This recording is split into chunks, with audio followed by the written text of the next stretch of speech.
So everybody remember this book? And they took on Whole Foods. And Whole Foods has been doing a great job in social media, not so much a job in organic stuff.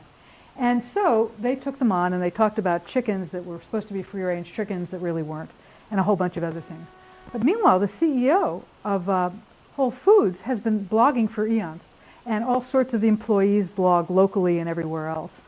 And so he could get on and he can say, wait a minute, this is not fair. This is, and describe what's going on. So it made a tremendous difference. But the thing is, you don't have to be the top guy. You can be anybody. And you can make a difference where you are. And these are two consumers that got fed up. This is a bike. It was supposed to be the kryptonite bike lock.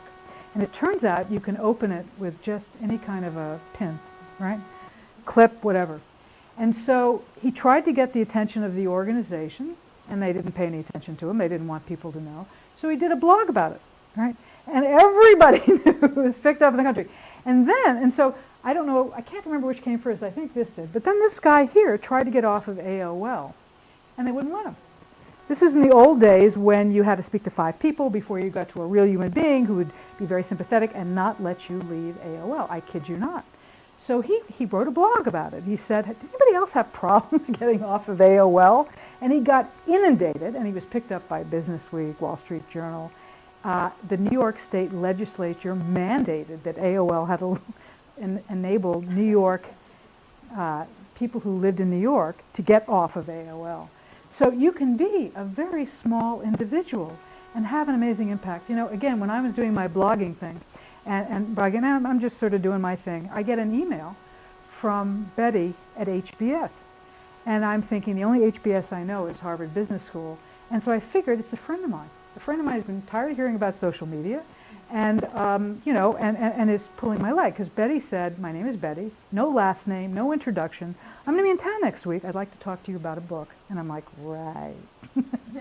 It was Betty from Harvard Business School who wanted to talk about a book, right? Do you know how many people would like, now I don't know, blogging is a little bit dated right now, but how many people would like to get a book from Harvard Business School on social media? They came to me because I was already blogging about social media early, right? And there's a wonderful example, which is no longer there, also at Sun. The top 2 bloggers at Sun was Schwartz first, the head of technology, and then somebody who had a company blog called Mary Mary Quite Contrary.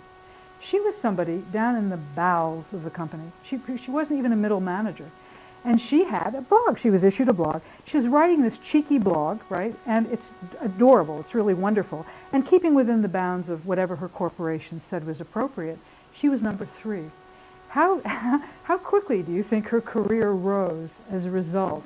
She was known. She was one of the masses. So blogging can give you all sorts of benefits.